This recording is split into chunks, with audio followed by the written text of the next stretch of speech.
Bonjour à toutes et à tous, on commence ce tour de la presse sportive en France avec la suite et la probable fin du feuilleton Kylian Mbappé. Comme l'indique l'équipe sur sa une du jour, l'international français ne devrait pas quitter le Paris Saint-Germain pour le Real Madrid. Le club parisien s'est montré intransigeant avec les merengues, n'acceptant aucune de leurs offres. Le Real a donc mis fin aux discussions avec le PSG hier et Mbappé est donc bien pari pour rester selon le quotidien qui nous gratifie d'un petit jeu de mots. Fin du suspense donc. Cette probable fin du dossier Mbappé ne semble pas réjouir tout le monde, surtout en Espagne. AS ce matin rappelle que l'attaquant du PSG a grandement insisté auprès de son club pour qu'il accepte l'offre madrilène. Mais rien n'y a fait, Paris s'est montré solide sur ce dossier. Du coup, comme l'indique le média, le Real Madrid s'est résigné à faire signer le crack tricolore en janvier prochain, lorsqu'il sera à 6 mois de la fin de son contrat dans la capitale française et qu'il pourra signer où il le souhaite. Cela fait également la une de Mundo Deportivo qui parle d'un coup de frein sur ce feuilleton.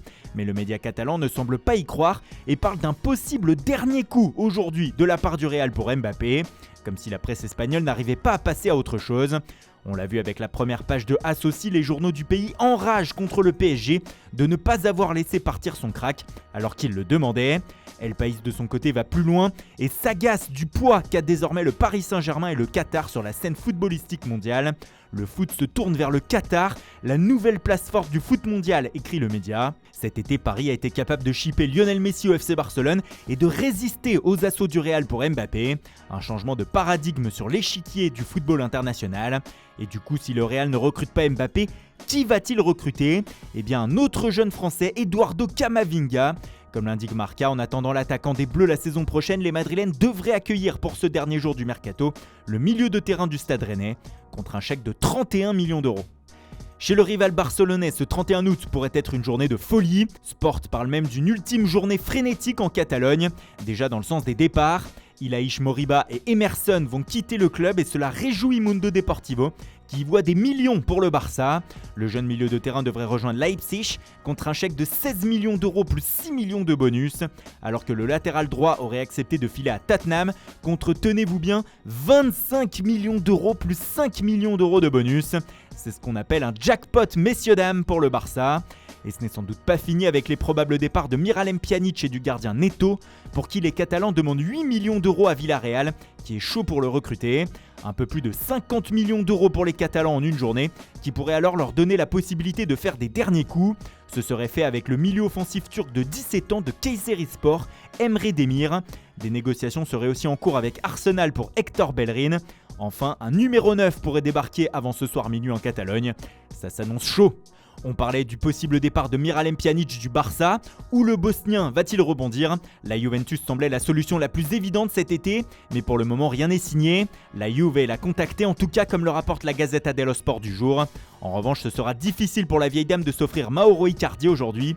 Du coup, elle pense déjà à lui pour le mois de janvier selon le média. Pjanic serait aussi dans le viseur du Séville FC qui voudrait tenter le coup pour le milieu de terrain selon Estadio Deportivo.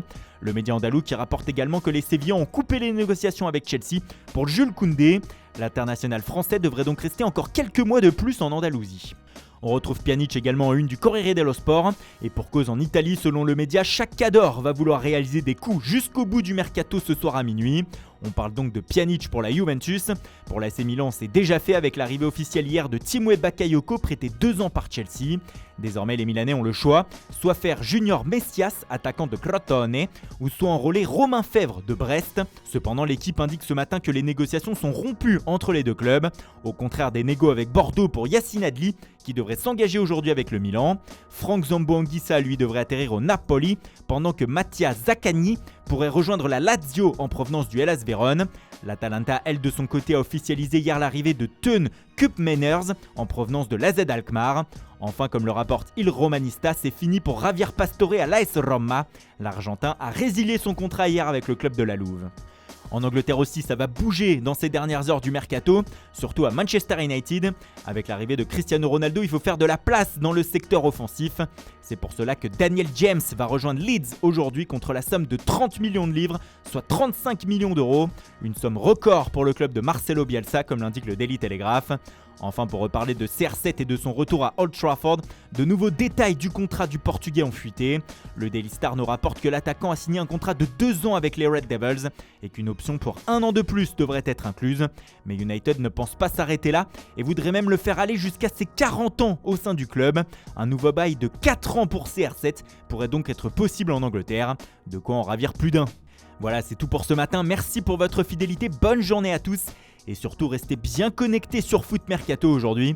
C'est le jour le plus long sur notre site et notre chaîne YouTube. On vous prépare des vidéos tout au long de la journée pour ne rien rater de cette dernière journée du Mercato d'été 2021. A tout à l'heure.